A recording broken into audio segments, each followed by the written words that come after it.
हरे कृष्णा। आप सभी को पापमोचनी एकादशी की हार्दिक शुभकामनाएं। हिंदू पंचांग के अनुसार एकादशी कृष्ण पक्ष और शुक्ल पक्ष की 11वीं तिथि को मनाई जाती है। चैत्र मास के कृष्ण पक्ष की एकादशी को पापमोचनी एकादशी कहते हैं। जैसा कि इसके नाम से ही स्पष्ट होता है, पाप मोचनी अर्थात पाप हरने वाली, पाप का क्षय करने वाली।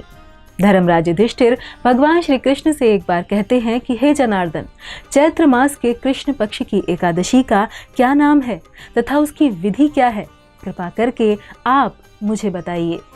श्री भगवान बोले, हे राजन, चैत्र मास के कृष्ण पक्ष की एकादशी का नाम पापमोचनी एकादशी है। इसके व्रत के प्रभाव से मनुष्य के सभी पापों का नाश होता है। यह सब व्रतों से उत्तम व्रत है। इस पाप मोचनी एकादशी के महात्म्य के श्रवण व पठन से समस्त पाप नाश को प्राप्त हो जाते हैं। एक समय देवर्षि नारद जी ने जगत पिता ब्रह्मा जी से कहा, महाराज, आप मुझसे चैत्र मास के कृष्ण पक्ष की एकादशी का विधान कहिए। इस पर ब्रह्मा जी कहने लगे कि हे नारद, चैत्र मास के कृष्ण पक्ष की एकादशी पाप मोचनी एकादशी के रूप में मनाई जाती है। इस दिन भगवान विष्णु का पूजन किया जाता है।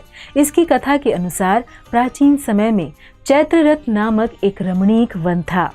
इस वन में देवराज इंद्र गंधर्व कन्याओं, अप्सराओं तथा देवताओं सहित स्वच्छंद विहार करते थे। और यही वह वन था जहाँ च्यवन ऋषि के पुत्र मेधावी तपस्या करते थे, जो शिवजी के परम भक्त थे। और अप्सराएं कामदेव की अनुचरी थीं और कामदेव शिव के विद्रोही थे।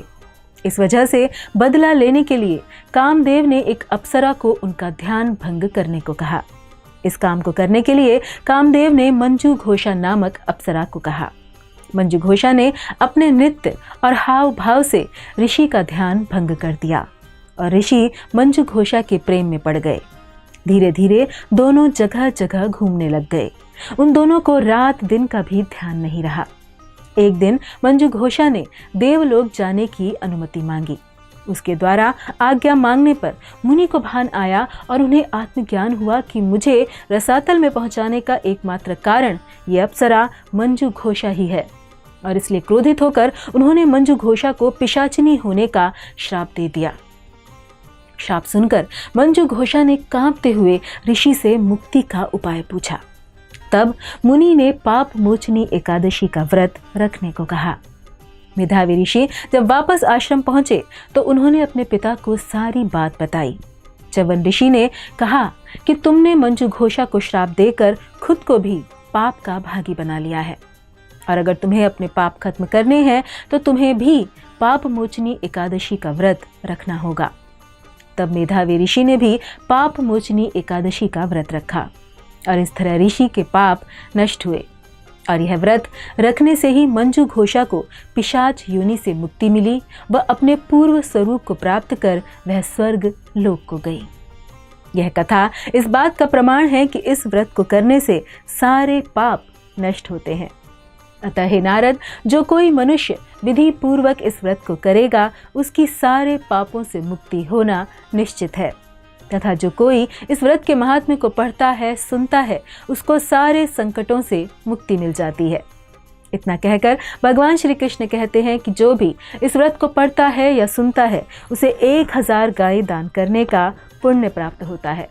वह बड़े से बड़े महापातक से भी उसका छुटकारा होता है। पाप मोचनी एकादशी के दिन भगवान श्री विष्णु की पूजा की जाती है। इस व्रत में व्रत करने वाला व्यक्ति दशमी तिथि को सात्विक भोजन करके हरि भजन में अपना मन लगाता है। इस व्रत को करते समय भोग विलास के बारे में सोचना नहीं चाहिए और अगले दिन यानी एकादशी के दिन सुबह जल्दी उठकर स्नान करना चाहिए। व्रत करने के बाद भगवान विष्णु की पूजा करनी चाहिए। इस पूजा में भगवान विष्णु की मूर्ति के समीप बैठकर भगवद गीता का पाठ भी करना चाहिए तथा द्वादशी के दिन भगवान की पूजा करें और ब्राह्मणों को भोज कराएं व तब स्वयं भोजन ग्रहण करें और तत्पश्चात आपका ये व्रत पूर्ण होगा। तो आइए हम सब भी पाप मोचनी एकादशी के इस महत्वपूर्ण अवसर को यूं ही न जाने दें। व्रत रखें और अपने सभी पापों को नष्ट करते हुए भक्ति के पथ पर आगे बढ़ें। धन्यवाद। हरे कृष्ण।